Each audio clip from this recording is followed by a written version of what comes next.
Hello and welcome to the Brawl Hub's top 12 pick for Aetherdrift. Hey, I'm hey. Grimside, And I am McClurkin. and as a whole, I think we got a pretty good options of varieties for you to craft. Unfortunately, I do think that this is going to be hurting your wallet a wee bit. Yeah, I think everyone at first was like, "Oh, Aetherdrift, this is super low powered," and it's no Modern Horizons, it's no Dustmorn, but I think we found some good stuff to talk about. I'm excited. Yeah. Uh, as a whole, I think that the set is going to be fine. I don't think the mechanics are impressive to just worry about. But in general, I think these are going to be like the top 12 cards that you will probably want to craft to experiment with.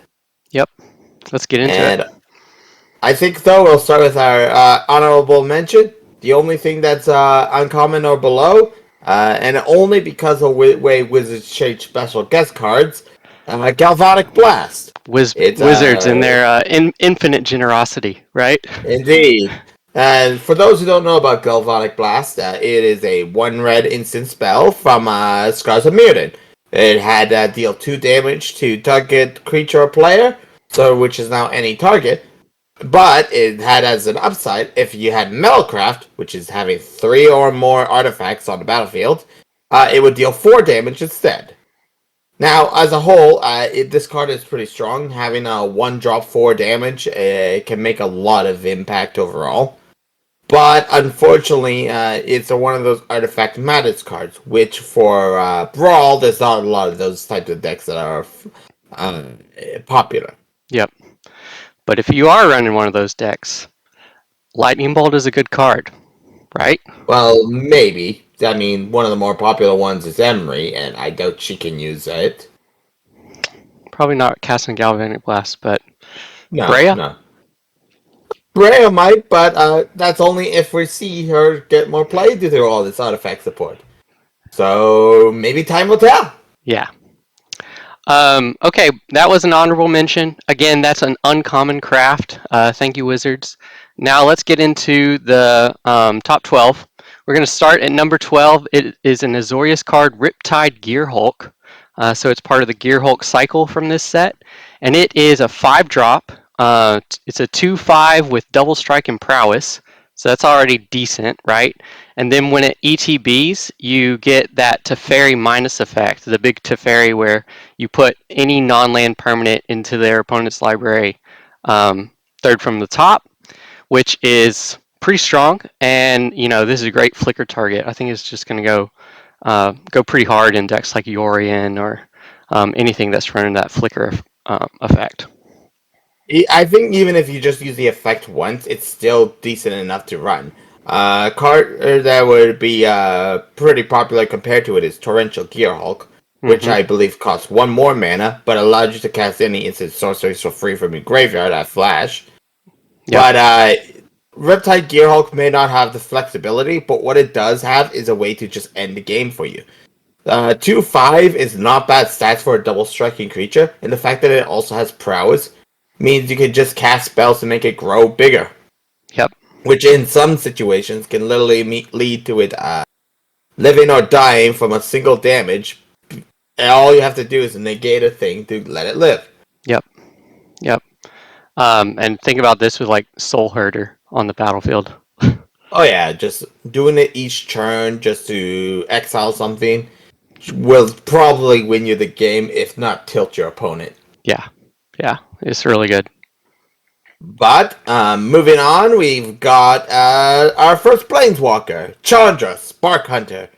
For 3 and a red, you get a Chandra, which at the beginning of has the static effect of at the beginning of combat on your turn, choose up to 1 target vehicle you control until end of turn. It becomes an artifact creature and gains haste. Then she has her effects +2. You may sacrifice an artifact or discard a card. If you do, draw a card. For 0, make a 3/2 colorless vehicle artifact token with crew 1.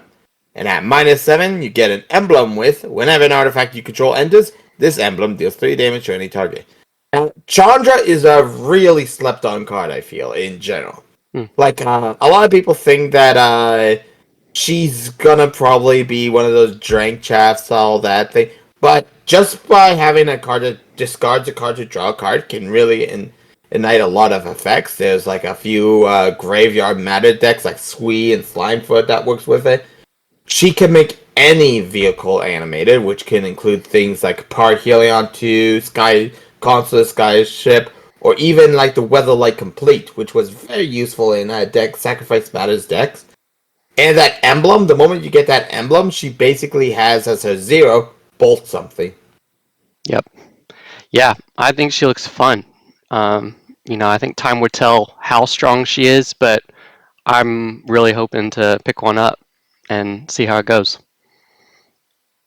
Indeed, indeed. All right, so number 10, we have our first green card. This is Thunderous Velocipede, and this is a 3-drop vehicle that is 5/5 once it's crewed.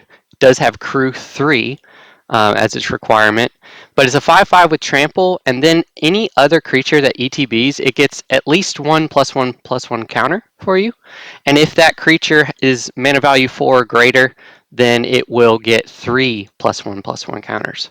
And so this is just by itself, it's going to kind of sit out there and be a 5/5 trample threat that will stick around after a board wipe, which is super nice. And then every other creature that you get coming in gets a little bit of love too. I think that this card is really good. A lot of times in green, you're going to be playing it on turn 2, and this is a really, really strong turn 2 play, I think. I will just note that it reads as 4 or less enters only with a 1 counter. So it's every 5-drop creature that or higher that would enter with 3 counters. Yep. And good point. That it also puts the counters on vehicles, which is another thing to note. So that means you could play a Smuggler Copter after this, and it is now a 4/4. Which, if Smuggler Copter was already annoying as a 3/3, now as a 4/4 that does all this, it's gonna be hell. Yeah. Yeah. But in general, I think that this card just fits so well in many decks. There's like Okinek Ahau, which loves counters. There's just Galta style decks, which wants big green stuff. Yeah. It literally, I feel like, could even fit in decks like a Souza. I mean, decks like those I'm thinking about it for Slimefoot and Squee. I play Slimefoot and Squee sometimes, and making his 1/1s come in as 2/2s, and he comes in as a 4/4, and like that. It's basically an anthem. Yeah. Why wouldn't you run it? So, anyways, cool card. Mm-hmm. And moving on, we'll be going on to our first mono blue card, a Repurposing Bay.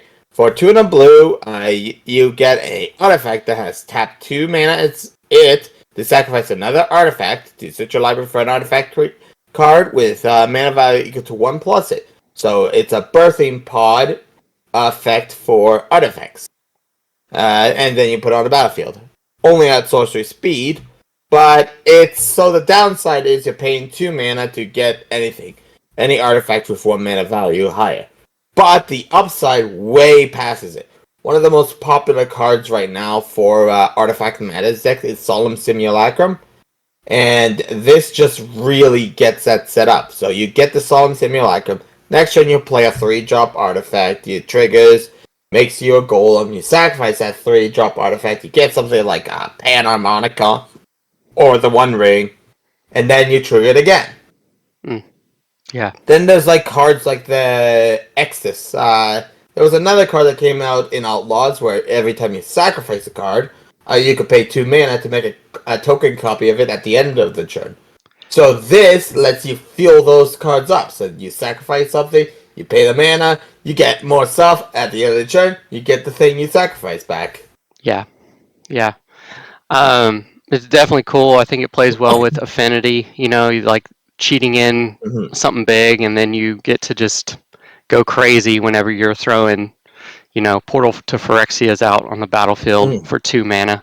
But I think that this takes 5 mana before it really has done anything, and it's also like paying 3 mana to not really impact the field. So I think it's going to be limited in its ability to be like a top tier competitive card, maybe. But I think this card is going to be very fun. So yeah. Interested to see how it goes. Okay, so number 8, we have another green card, and this is Aganosaur Rex. He's a 5-drop, 8/8 trample, so that's 8/8 of stats with trample for 5 mana. I did not misspeak there. That's just crazy. And then he also has a cycling ability where you can cycle him for 2 and a green, and then you can give one of your creatures +2/+2. So and those are actually +2/+2 counters, and they will also get trample and indestructible until end of turn. So he has that cycling ability that can hit a creature or a vehicle to either bump it up for a good attack or protect it. And then, if you do play him, then you have an 8/8 with trample on the field. So that's really strong too. I think in general, the beauty of this card is its flexibility. You can put the counters on creatures or vehicles. The fact that the indestructible and trample is an effect that makes it work on either player's turn. Yep. Really does help a lot with these types of cards. And in general, even at its worst, if you're not cycling it type situation, you still get a 8/8 for 5 mana, which is really decent value. Yeah. Like that's big enough to be scary, Like it's big. It's just big enough to make the impact hurt. Yeah. Your opponent is gonna have to find a way to deal with this. Oh, very much so. Moving on, though, we've got another, our first white card, Perilous Snare at number 7. For 2 and a white, you get an artifact that has Start Your Engines, which is where if you had no speed, you start at 1, and then it increases once on each of your turns that when an opponent loses life. Max speed is 4. And when this artifact enters, exile target non-land permanent opponent controls until this artifact leaves the battlefield. And at max speed, you can tap it to put a counter on target creature or vehicle you control, but only at sorcery speed. Now, this is just a removal thing. Skyclave Apparition, Brutal Cathar, Unidentified Hover Ship. This just easily slots in those things. Its upside, however, is that you can hit anything. So it's like a Banishing Light, which is also a 3 mana. But the thing is, it doesn't just hit something and then just stay on board. It gives you an end goal. Because building up your speed to just move counters onto things for later really does help in the grand scheme. Yep. Ooh. Yeah. I think that, start your engines. Potentially the third turn after it came out, because you start at 1, and then if on that turn you can ping them one way or another, then you're at 2 speed the turn it comes down, and then 2 more turns to hit that max speed. So 3 turns, it's gonna feel slow, but it's not like it will never happen. And once this thing starts putting counters on other creatures for free, that's just pure upside. So this is it's pretty good. And if we're talking about an upside, its art is literally showing Loot in a cage with all the spears of the fandom poking at it. What you got against Loot, man? Victor. What you got against Loot? He's our number 1 card in this set. So just kidding. Spoil that. Anyway. So number 6, we have a mono black card. This is Gonti, Knight Minister. Man, this is a doozy. So he's 4 mana and he's a 3/4, and he has when a creature deals combat damage to one of your opponents. So that's very commandery wording for that, but in Brawl, that's essentially when when one of your creatures deals damage to one of your opponents, then you exile one of their cards from their library, and you can play that later. And any mana, mana is not going to be an issue. That's just going to be colorless mana is the cost for those. And when any player, so if your opponent is doing the crime, then they benefit from this too. But you're probably the one getting the most benefit of this. When any player casts a spell they don't own, that player creates a treasure token. Now, a couple interesting things with Gonti. It is not 1 or more creatures. So if you swing in the turn that Gonti comes down, if you're swinging in with 3 creatures, and they all deal damage, then you are getting 3 cards essentially.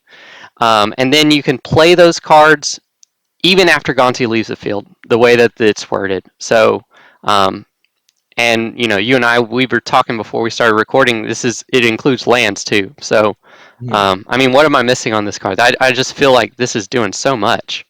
Well, the thing that you're missing is in general that as a whole thing, it's an Aetherborn Rogue, so Rogue type full decks so will be able to use this with ease.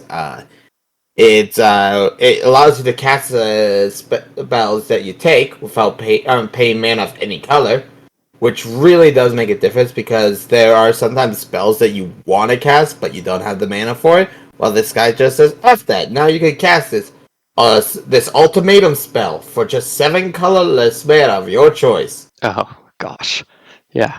Mm. And one more thing I just noticed, it's exiling their cards face down, which is relevant to a degree because if you get a counter spell, like let's say you're going against a control deck and you grab one of their counter spells, now you're just holding up a counter spell against them, yeah, and they don't even know it. Um, I really like this card. I think it's going to be very good. Oh yeah, I really do feel like it's going to be hitting a lot of people. Yeah. But moving on, we're going on to our number 5, Spectacular Pileup.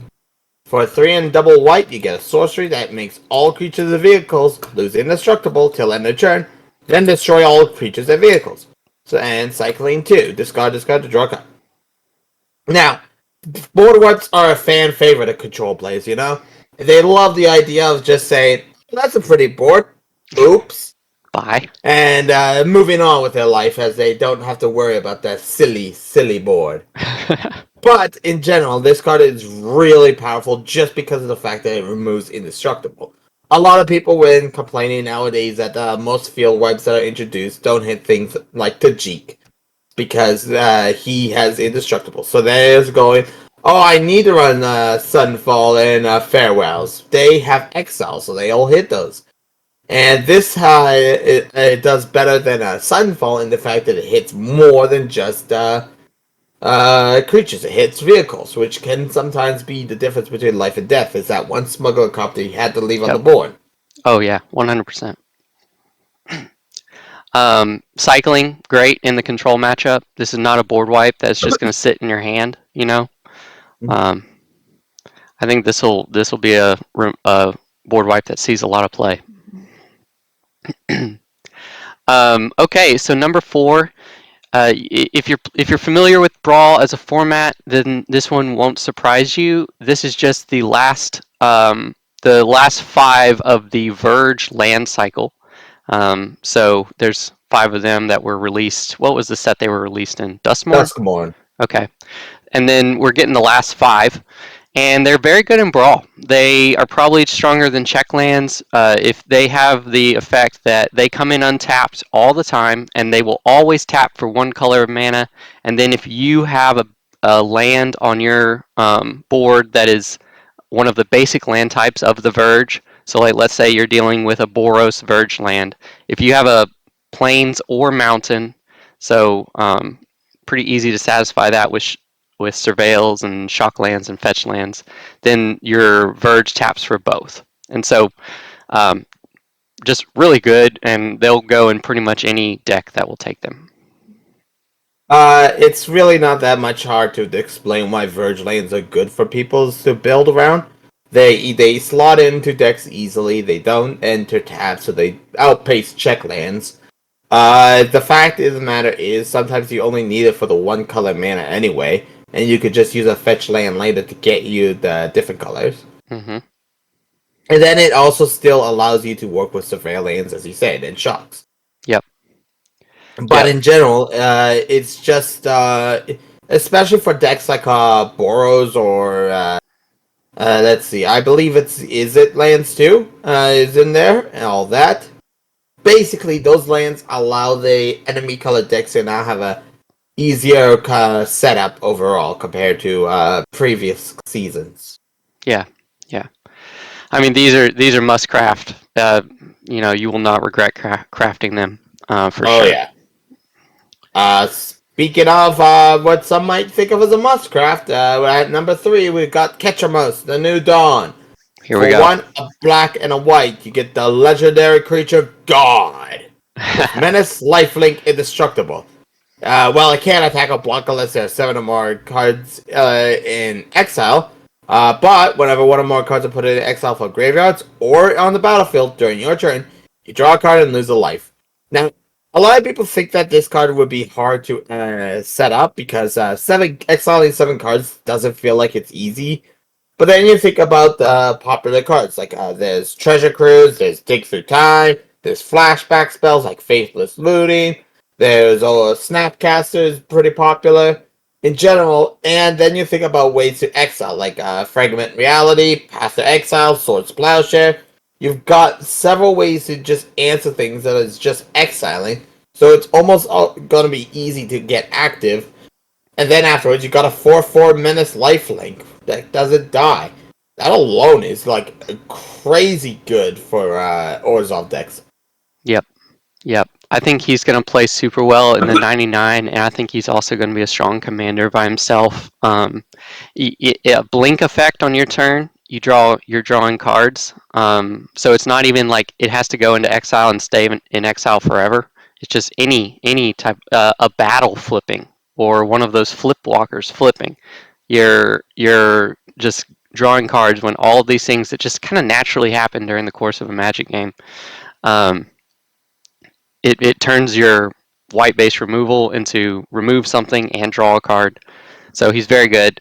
And like you said, like 7 cards in exile, not that hard, especially when it's counting both players. Sometimes you're gonna get this done with just one Bajuka Bog, like that's all it Yep. takes. So And then you draw a card too. oh yeah, and then you're drawing cards. So he's very strong. A lot of people have been talking about him already. A lot of people have been brewing him already in the Brawl Hub Discord. And so if you're watching this and you're not part of the Discord, definitely I'm going to take a second and just kind of hype it up. Join, and you don't have to play in the league. You can just come and see what people are saying about your favorite decks. There's a channel for each commander where you can go in and see what other people have done and see what people are saying, and it's just a really cool community. And I've gotten a lot better at Magic just by being part of it. Honestly, and another great thing is with the league is that in general you get to talk to a person like me. Wait, no, Heck we're yeah! talking about benefits. Moving on. You're great, Grim. You're great. Yeah. Some people might really disagree with us putting this at number 2 over Ketramos, but sometimes you just have to make hard choices in life. We're going with the Aether Spark, and so this is a new idea in Magic. It is a Planeswalker equipment. It's 4 mana, and it does a lot of different things. And so when it's attached to a creature, it cannot be attacked. So you can't attack it if it's equipped to a creature. Its +1 is just to equip to a creature and then put a +1/+1 counter on that creature. And then it has a static ability. When it's attached to a creature and that creature does combat damage, any type of combat damage, however much damage it does, you get that many loyalty on the Aether Spark. And then that sets you up on the next turn to use its -5 to draw 2 cards, or its -10 to add 10 mana of any color. So you're either drawing cards or it's ramping you a lot. Getting to 10 loyalty, it's not that crazy if you're putting it on a creature that can do 5 damage, 6 damage. So this thing it's going to be interesting at least. What are you thinking about the Aether Spark? Well, in general, as you say, it's a legendary artifact planeswalker, so it's 2 subtypes, which really works well with Delirium decks. Since it's colorless, it can slot into any deck you want to build around. So and it always has an advantage. In a control deck, you don't care if it attaches to a creature. You could just use it to set up to later draw 2 cards. Of course, you're probably not going to run it in a control deck, but if you wanted to. But anyway, there's more to it than just those effects. It's easily slots, it easily sets up, and it gives you an answer one way or another. Sometimes you need to draw cards. Sometimes you just need a bunch of mana to cast a big guy to kill the game. Yep. Like, one of my favorite ways to end games is sometimes quarter calling or just finale of devastation. With this, you just attack, swing, you got 10 counters, -10, you get 10 mana, bam. Finale, get something, get all your creatures +10/+10, win the game. Yeah. All easy. Yeah. And you don't have to worry about it in general. Its only downside is its upside, being an artifact. Yeah. So there's more easier ways to kill it in comparison to other planeswalkers, Yeah. but it makes up for its variabilities of what it can slot into. Yeah. Yeah. It is. I'm interested to see what people do with it. If you put it on a creature with power 5 or 6, it can just draw you 2 cards every turn. Mm-hmm. That alone is just really good. So, all right. And So number 1, I think that I'm gonna kind of you're gonna talk about it. You're gonna start, but I'm gonna give a drum roll here. And if you've been following Aetherdrift, this is not gonna come as a surprise. But number 1, we have Grimm's P1. Bauble. Yes, absolutely. It's one of my favorite cards. It gives -2/-2 at 1 mana. How would we not do it? I dare you to name another card. Oh shit, Nothing Chromox is in stronger. the set. Oh, we are getting Chrome Mox. We Oh are. yeah, oh yeah. Should we put that at number 1? Number 1 is Chromox. With imprint, you exile a non-artifact card from your hand, and when you do, you can tap it to make mana of one color that card is, and for 0 mana. Yes, Chromox. It's no shock that this card is gonna be number 1. We've told this is entirely factual. You run this in any deck that can run it.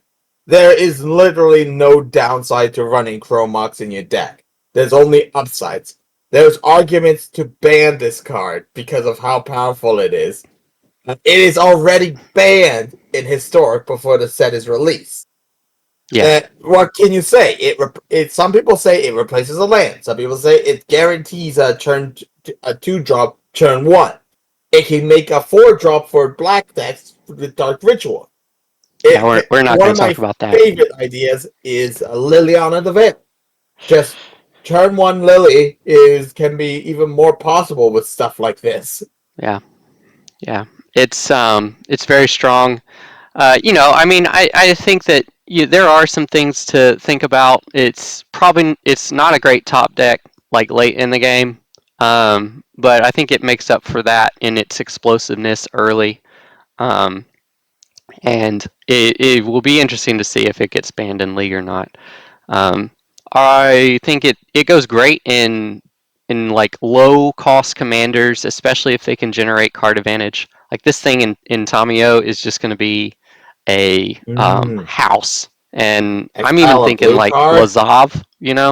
Lazav Yeah. on turn 1, and then Lazav is generating clues to kind of make up for the card that you lose. Like, man, this All card right. is just All really right. good. Hear me out. Hear me out. All right. Turn 1, you exile a blue card under it. You play a land. You play Tamio. You play Brainstorm. You flip Tamio. No, that's gross. Well, and even like if you don't have brainstorm, There's a now reason why it's you're banned backing in up Modern. Tamio with your 1 mana counter spell that's now they can't kill your Tamio when you drop her. So man, this thing it's going to be awesome. It's going to be good. It is a must craft if you are interested in Brawl as a format. It's also going to Yes. just destroy it. It's going to totally change Timeless as a format too. So if you're My into that, goodness, it is. It's definitely going to be one of those cards that I feel like is definitely needs to be banned in Timeless if possible. yeah, like They maybe rarely ban restricted. cards in Timeless, but if they ever do, this is one of those cards. There's a reason why it's banned in Modern. There's a reason why it's I think might be banned in Legacy. I might be way off, but it has enough power to just end games on its own, and can sometimes just take a draft chaff card in your hand to be used as a value throughout the game. Yep. I don't know, But Graham. I still think that your Bobble. I think there's a case for it to be number 1, but you've sold me on Chrome Mox. I think. Yeah. Well, anyway, I believe that wraps up our list for this season. Yeah, I mean, short and sweet, but if you guys disagree with our picks, if you're like, you guys must be the worst Magic players ever, tell us why in the comments, and what would you have done differently? What cards did we include that should not have been on the list? Or, just throw us some love if you're And if you're on board. And if you're ever wanting to join the league and all that, the link will be down below. And we would love to have you play. Yeah, In the league, all our games are that we show in this league are from the players, by the players, for the players, submitted by the players themselves. So you are able to see it from that person's view.